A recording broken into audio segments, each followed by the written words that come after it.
You're watching the Kop TV, the voice of football's most famous stand. Salah to settle it in front of the Kop. Welcome back to the Kop TV, the voice of football's most famous stand. Another awful showing from Liverpool, another two dejected Liverpool fans. Remember to like the video, remember to comment with your thoughts on, again, an awful game. And of course, subscribe if you haven't already to the Kop TV. I'm here with Doyle. We gave the ball away 152 times. Hello, darkness, my old friend. Yeah, that's where we are, innit? That was crap. That was Western City. I know we got pumped by City 4-1, but genuinely, at least we tried to do something in the first half. This one was just so bad. The quality was just not there, lad. I think I would like to ask, like in the comments and that, is there any other game that we've given the ball away more than that? Because I don't think... That's why I brought it up, because it's such a shocking stat. It was unbelievable. Like, I don't think I've ever seen us give the ball away that much. That was like, it was almost like every single pass that we were doing, or every other pass was given away. It was... I know it was a weaker team. We dropped Van Dijk due to illness. Again, do you believe that, yes or no, in the comments? Salah didn't start. The midfield was makeshift, as was the defence, who haven't played together once this season. They're all the excuses you could throw at a performance like that, but I don't want to, because Chelsea deserve to win that. Thank God that they're not clinical, as well as us, by the way. I mean, yeah, they couldn't finish. They could not finish their dinner tonight, lad, which is funny, actually, because they're used to getting things handed to them all the time, little Tories. But anyway... they should have beat us. They were absolutely the better team, and we just, I don't know, for whatever reason, it was the Kovacic one for me, where he was one-on-one with the keeper and he just whacked it over the bar, lad. Had no idea what he was thinking in his head there, but they will be ruining this. That was 3 points lost for them, to be honest, and a point gain for us after that performance, because it was that poor. Somehow it comes to that decision. It's a point gain for us, which is madness considering how poorly we played. But going a bit deeper, individually, a lot of yellow cards, a lot of ill discipline at the minute for Liverpool, Doyle, and that hasn't been something we've been used to. There's not been many red cards or suspensions in Klopp's tenure so far. But what do you make of the early fouls, which equals the early yellows? I'm talking about Fabinho in most games, Konate, Matip both booked tonight. Do you make anything of that, or is that a reflection of just how poorly Liverpool are playing right now? It's almost because we're lacking in confidence. We sometimes come out over eager because we're so we want to win. We want to win the ball. We want to excite the fans and stuff. And so we just end up throwing legs everywhere like this. And big culprits for it are Fabinho and Matip, like we've seen today, who are two normally fantastic footballers, composed, able to have really good challenges and timed really well. But for this, it's not just this game, by the way. It's been a theme this season. You've seen Fabinho, he gets a yellow card almost every first half. It's ridiculous. I don't know, has he had red this season already? Has he had the red? I don't think he should have. But he should have had one. Yeah, and that's the point. I just feel like none of the lads mentally are where they should be to be winning games. They're not calm enough. They haven't got enough confidence. They don't believe in themselves. It's just... Yeah. You can see it, lad, with the way they were playing football. Even the way they like to position themselves. The amount of chances that we conceded today was ridiculous, lad. And not just like, not the type of chances where it's like bouncing off people, and like the ones where it's clear cut through balls. There's so much space, and we've seen it in City as well. It's like watching Sunday League defending, and it's actually probably a standard better in Sunday League, like we were talking earlier. You got the big lad who's at the bar holding the line. Yeah, and so you just got a big lad, and it just... There's no cohesion. It was discombobulated and just sad. It's just, I'm sad. I'm kind of numb to it now. I mean, obviously we're aware this isn't a blip now. This is pretty much all season we've been playing in this way. But I'm kind of numb to it now, man. This is a sad state of affairs when you consider 12 months ago, the April we had was maybe the best month we've ever had in the club. When you consider... Got to the final of the FA Cup in April, got to the final of the Champions League in April.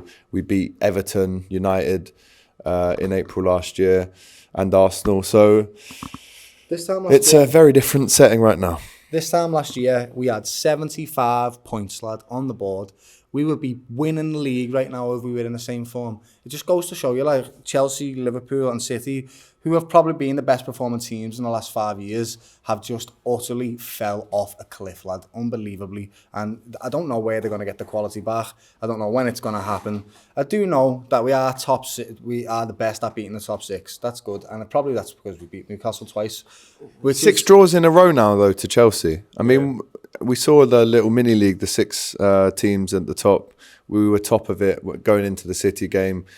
Played a big 6 team. We lost against City. We've drawn against another one tonight, and we play Arsenal on Sunday, which a lot of Arsenal fans seem to think that that's a done deal, that they're going to win that game, which I understand the confidence, but at the same time, you know, history doesn't lie. But looking again at this game, the defence we've spoken about, what did you make of the midfield tonight? It was Curtis Jones, who again got a yellow card, Fabinho and Hendo.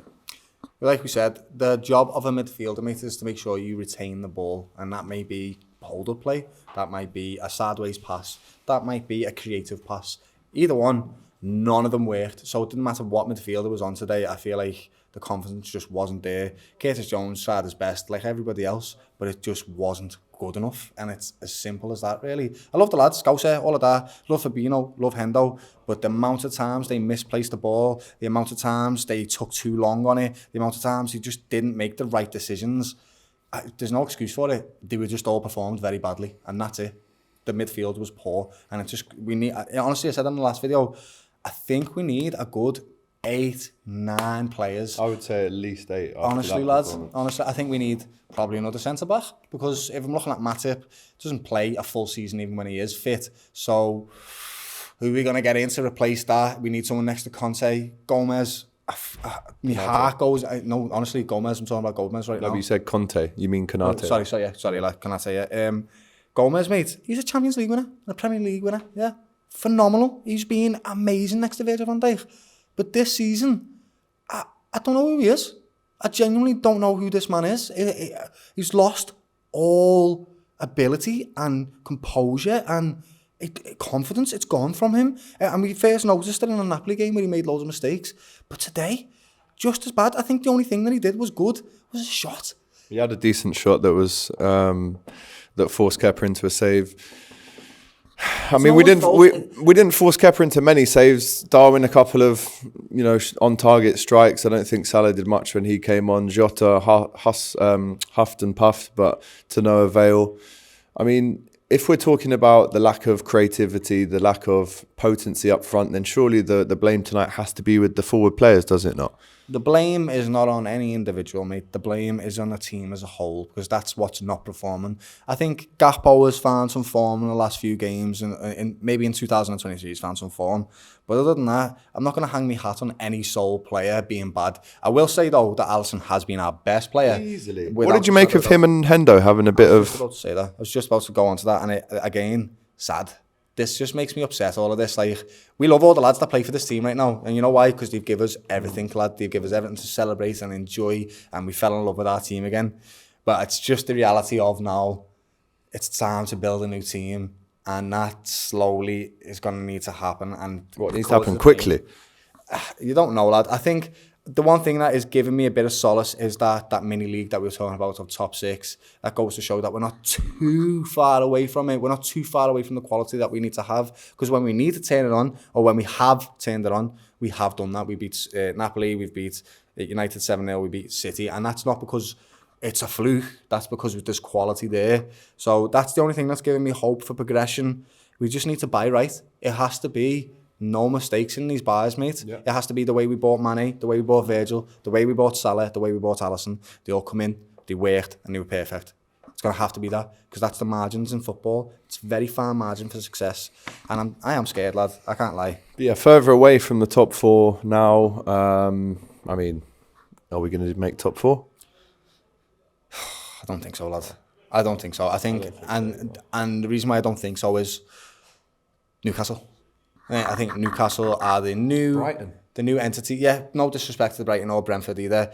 But Newcastle have cemented themselves as a top 4 team this season, top 6. And I don't see them going anywhere. They've got 2 games in hand on us. They've had 2 games just like us in hand, and they've played their ones, and they've got points on the board from them. We've seen it with United yesterday. And I don't think they're going anywhere anytime soon, mate, to be quite honest with you. They've got one of the best defences in the league. we're not getting top 4, mate. Unfortunately for us. Let us know in the comments how you feel about this one. Again, I think it was the lack of creativity and just the general boringness of this game that's making us say we feel as a performance this was worse than City, even though we lost that 4-1. Let us know what you think about that. We go into the game against Arsenal on Sunday, completely shot of confidence, completely down and out, almost when it comes to being free-flowing, being top goal scorers, which we're not. We haven't actually scored for 3 games in a row now, when you consider Bournemouth, Real Madrid and this one. Considering we scored 7 before that, is there any hope for Sunday? It's Anfield. That's all we've got for Sunday. It's Anfield. And they haven't beat us there for 12 years. And also a weird stat is, not just Liverpool, they haven't won in the city of Liverpool and Everton or Liverpool FC in 7 years, which is just a crazy stat to me. But yeah, I haven't got much hope for anything now. And it actually makes me sad because every goal that we score from now on, I don't know if it means anything anymore, lads. You know, we're not fighting for anything. We're not going to get top 4. Europa League, I guess it might be nice to build some confidence with a new squad in a Europa League where we can play with the ball a little bit and there's not so much pressure to win it. But having said that, it's Europa League, lads. You don't want to be in there. You want to be in the Champions League, don't you? It's just sad. This is sad times to be a Liverpool fan. It's very sad indeed. Like, there's no positives to take from that tonight. And again, we go into the game on Sunday massively out of form. So listen, make sure you stick around on the Kop TV for the big Arsenal previews. We're going to have the likes of Robbie, Turkish. We're also going to be having them on the fan cams after the game outside Anfield as well. And that's the point. Like, whilst we are down about our team, we love them, and I will love Liverpool forever. And that's the point. That's why you're coming to watch these videos with us, we're in pain. so that we can talk to you about them, and you can it. feel this type of emotion that we're going through. It doesn't mean that we'll stop doing videos. It doesn't mean that we'll stop supporting. We love Liverpool, and I'll always support them. We lose today, we win tomorrow. That's the way it is. It's always like that. And also, if you can't support them in these moments, then you can't in the good moments as well. So that's the positive note we're going to end on, because there's nothing else to. Again, make sure you like the video, comment with your thoughts on the game. Subscribe to the Kop TV, the voice of football's most famous stand. Still, it still is. But again, that's all we've got at the moment, to be honest with you, just how famous our stand is. Anyway, we'll see how famous it is on Sunday. Take care, all the best. This is shit.